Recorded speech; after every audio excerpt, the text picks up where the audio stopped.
Opie and Anthony show. Wow, we got to go right to the phone. Celebrities just love the Opie and Anthony show. Ricky Gervais. Yeah. Ricky, Yeah. hi. And, I love being a celebrity. Well, you are one. Yeah, that's right. Now movies and everything. Hey, Ricky, how much is Why would Jimmy's mic be on? Who's that shouting without their microphone turned up? What Jimmy sort of sound Norton. Jim Norton? You might remember me. We've met a couple. If you saw my face, you'd remember me. I was talking to you with Louis C.K. Yeah, I know who you are. I remember your face. How could I forget that face? Okay. It's like, yes, I know who you are. Oh, I didn't know. I've already passed it on to a surgeon I know. If you forget what his face looks like, just look at your knee. That's Bob Kelly. You might remember him if you saw the cutting room floor of Ghost Town or Dane Kushner movie. Our movie is going to be big. I'm excited about our movie, Ricky. Our movie. We've had lovely reviews, haven't we? Yeah. Getting really great reviews, Almost man. 80% on Rotten Tomatoes so far, which is phenomenal. That's great. That's brilliant. I like being 80%. You were hilarious on Conan the other night, too, making him bend down on his knees, taking photos of him on his own show. I can't believe he did it. Twice. You made him do it A twice. grown man in a suit. He's about 6'6". He doesn't need to do it. He spent a long time on his hair. The last thing he wants to do is crawl around a carpet. He's got that Bob's Big Boy hair. I know, it's good. It's got a hell of a bounce to it. Yeah. Hey, how much, and Extras was another great thing you did, and how much, Andy Millman, is it for real when you start hitting big? Like, you kind of starting out like, ugh, and then all of a sudden you're just rocketing into fame. Is there any of the truth in that? I'm leaving town. Now the reviews are good, I'm leaving town. I've actually got to go to the Emmys. I'm leaving today to get ready for the Emmys. I'm handing out an Emmy, and obviously I'm going to lose about 7. I'm going to have my name not called about 7 times. Oh no! On Sunday. What are you nominated for, sir? I think director, writer, actor, producer. Jesus. What are you, Jewish? Greedy. And some are for Extras and some are for the American Office.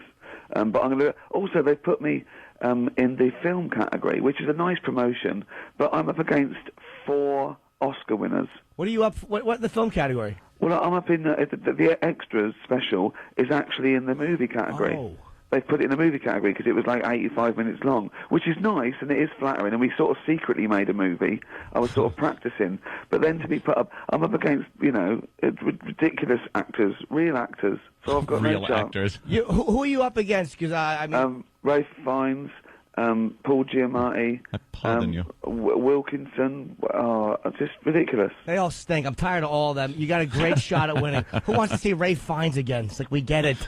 Oh, I like Ray Fiennes. He was great. Have you seen In Bruges?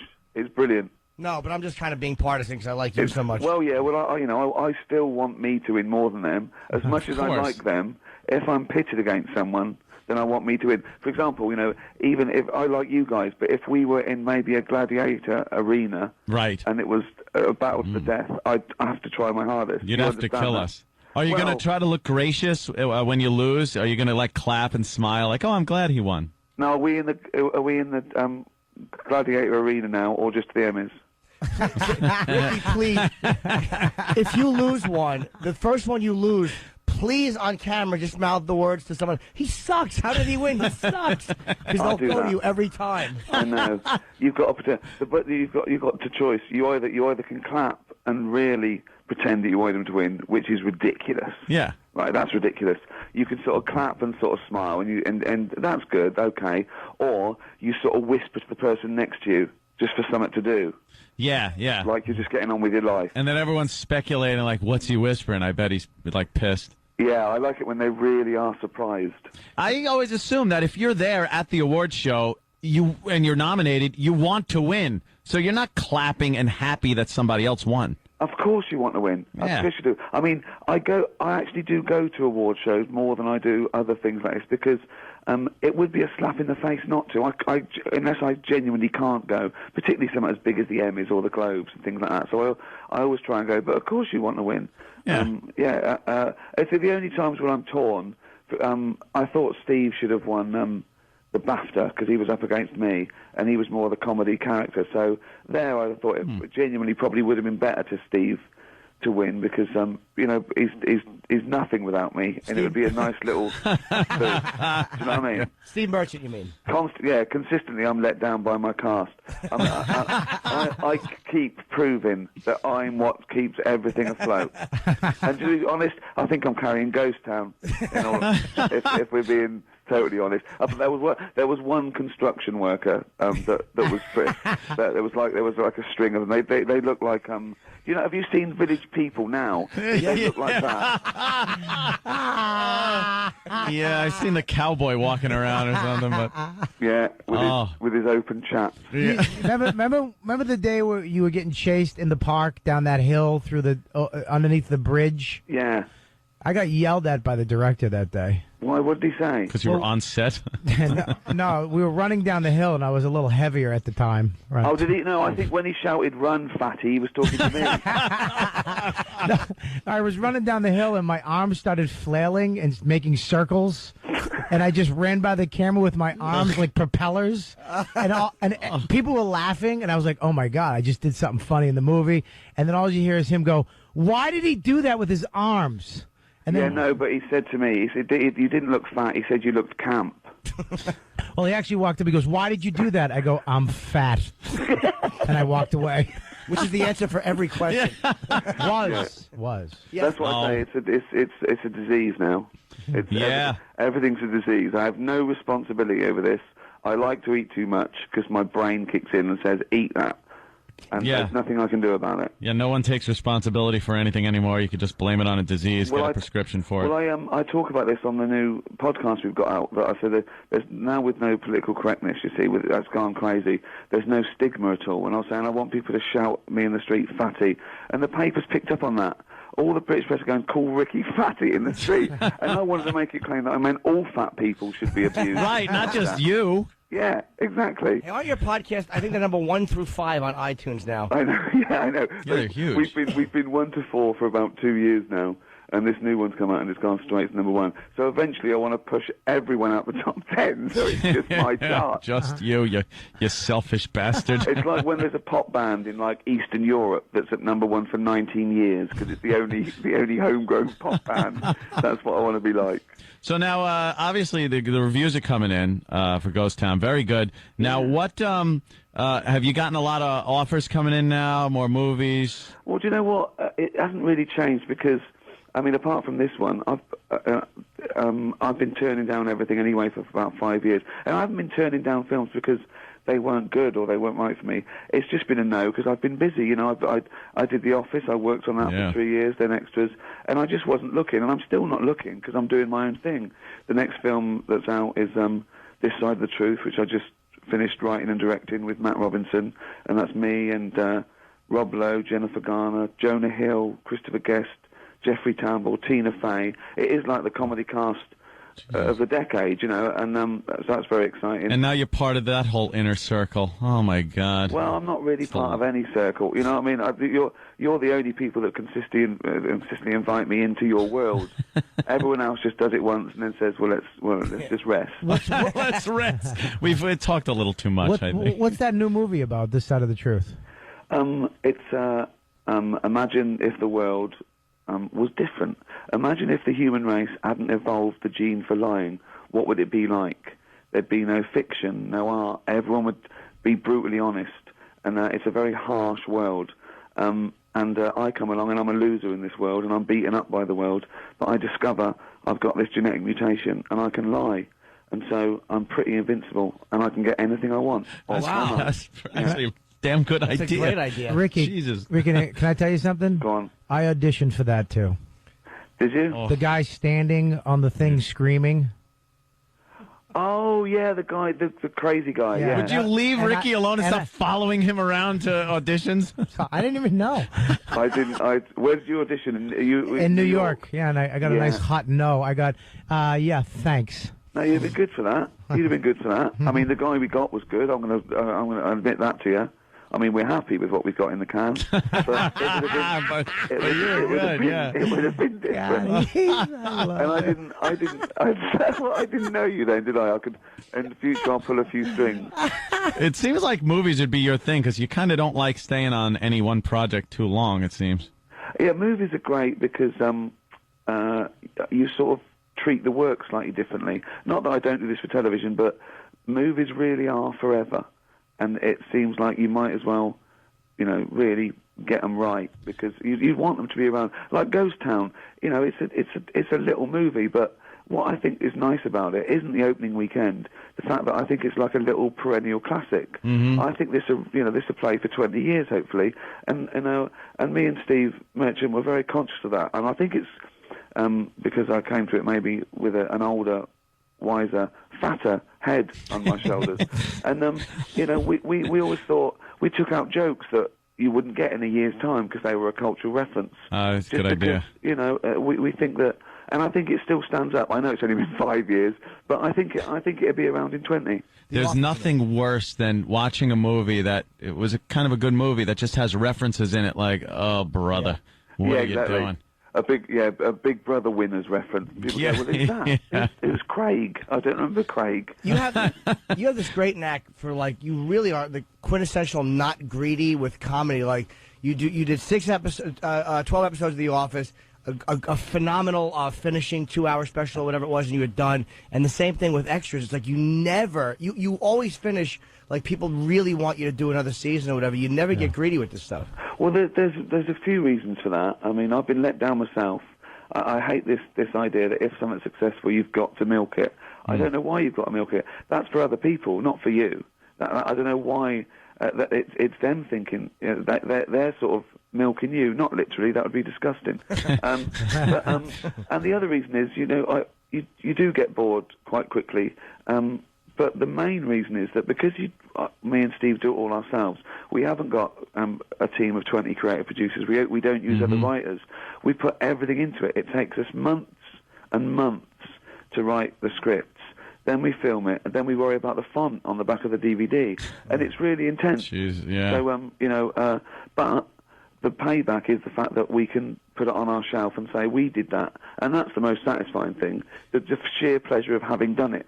It's funny too. Everyone tries to get these cringe moments in comedy, and you by far and away are the master of just uncomfortability. Being a douche. But I mean, like, where you really physically recoil watching when you're alone.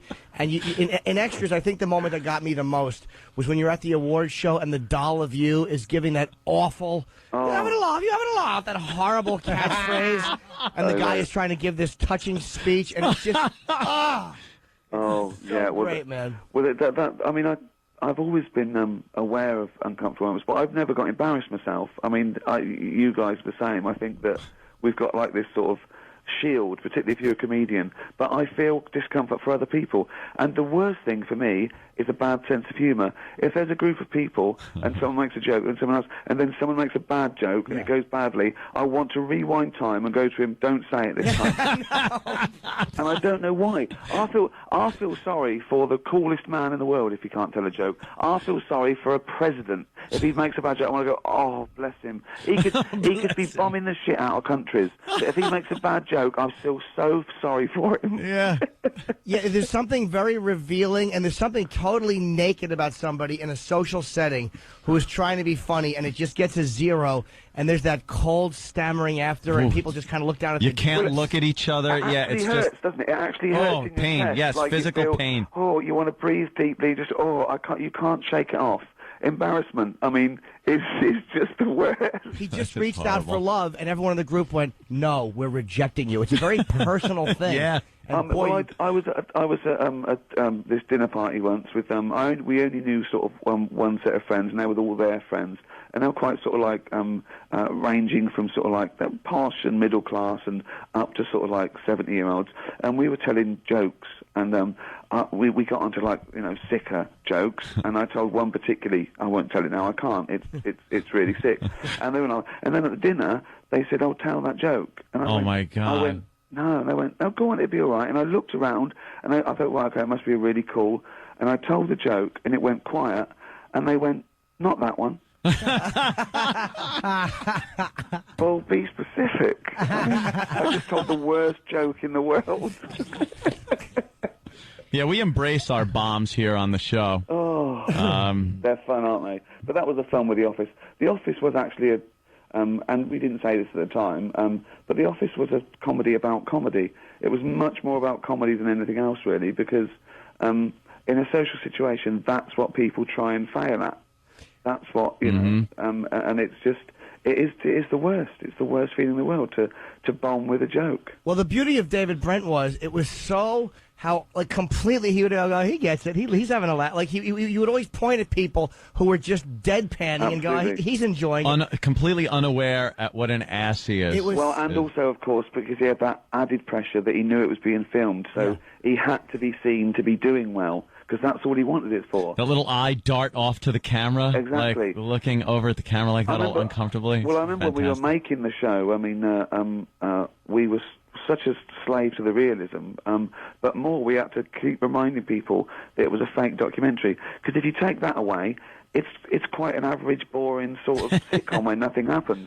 But when you realise that these people are, well, particularly David Brent, is doing it because he wants to be famous, it adds the biggest dimension. Yeah. And then when you see why Tim and Dawn are sort of being coy, it's because they're being filmed. It makes all the frisson comes to life, and it's so important. That's a great point, yeah, because if you just take it at face value, I wouldn't even know what to make of it at face value. It might be funny, but when you do put it in that documentary kind of atmosphere, I think it would be depressing, more depressing than that, because it would just be people that there's no reason why they're with horrible jobs and a horrible boss.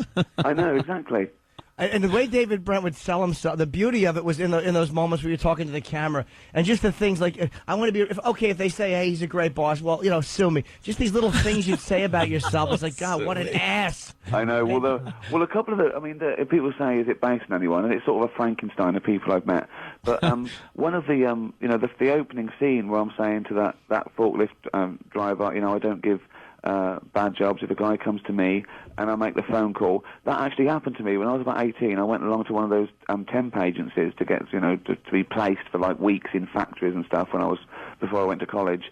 And he gave me that speech, and he called up the guy and he goes, of course they're over 21, and sort of winked at us like we were sort of meant to be happy that he was lying to a friend. This is meant to ingratiate it. So they're all sort of out of experiences, but I think the more real something is, even if you just do it on a subliminal level, the more payback you get. And I just think people identify with it more. I think that's great when you can remember one moment of someone being a complete ass from years ago in your life. Yeah, I suppose I've always been a sort of, people watcher, and it sort of goes in, yeah. Well, you get the same reaction from like people who are watching your work that people get in real life when they do that. And I think that's the hardest part to translate. Is like you can make me uncomfortable while I'm alone watching it, which is really hard to do. Well, the only time apart from Curb Your Enthusiasm, which I get that with, I sometimes have to turn away because it's just too much. Where it's slightly different with him because he's sort of like defiantly like that.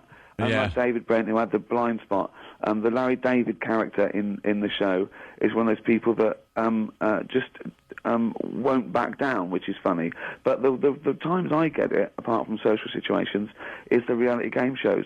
Two people flirting on a reality game show honestly makes me want to cut my own head off. there is nothing worse when they think they can't be heard, and he's sort of like doing these lines. Oh my God. There's just nothing more about. And someone singing a song. You get these people going to Big Brother or what, and they want to be a pop star, so they sort of like singing songs all the time as well as they can. And you want to go, it's so cringy, isn't it? I love the fact that you probably induce more cringe than anybody, yet it bothers you so much when you actually see it for yourself. Because mine is fictional. This is what we do. We create these superheroes and villains so no one really gets hurt. Whereas these people are real. They're really doing it. It is true, though. I hate when you're walking through New York and see some dude just singing like some Broadway song because he's an actor and he wants people to know that he sings. Ugh. I quite feel sorry for those actors that are dressed as teddy bears giving out leaflets, though, because they wanted to be playing Chekhov at the National, but someone going, we were just talking to Michael Chiklis, and he, did the whole stint as a waiter. That's kind of the stereotypical what does an actor do before he makes it thing. I think that's better, though. Yeah? I think it's better to work in a bar or be a waiter than do a dress up. Yeah. You know, I just thought, just try to get your 15 minutes and hope it lasts longer. Because everyone's got a mobile phone with a video, and it'll be on YouTube. When you're the biggest star in the world, you'll get on YouTube and you'll be clucking around like a chicken, handing out leaflets. Dressed like a piece of gum, hanging out Wrigley's. You're right. It's too. There's a great moment too in Extras that I love so much. It's like it's such an honest way of capturing. Like Andy Millman's an extra, and then he starts to hit. He starts to hit big. Getting his own sitcom. Yeah. And in season 2. And you go to this little bar, and your fans are annoying you. So then you go to this fancy place where they put you in the special VIP area, and they boot you out. Yeah.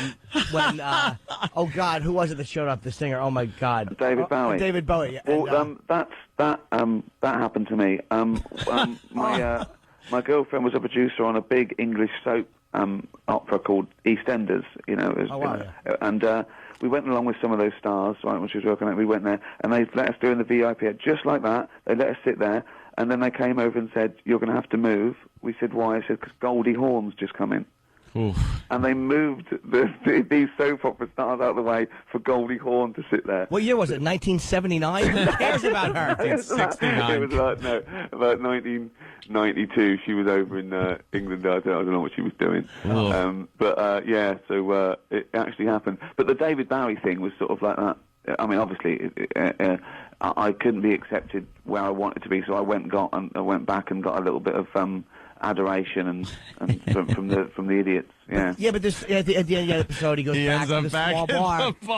But there's something really touching about that. It's like, these guys are really human. These people. It's like you don't feel like they're caricatures. There's something really touching about these guys because they're these zeros that like want to be loved and they. Well, I think that's true, but I think if you scratch an actor or an actress just a little bit, you'll see something bad that's happened to them, and they really want a hug, and they really need love, and it's just, it's not all of them, but even the ones you think are all right, that they can turn on a sixpence, they can suddenly start shouting about their cappuccino being cold, and I'm always scared when I meet someone like, are they going to be normal? And everyone I've met so far has been pretty sort of like stable, and I suppose it's the ones with talent that are okay.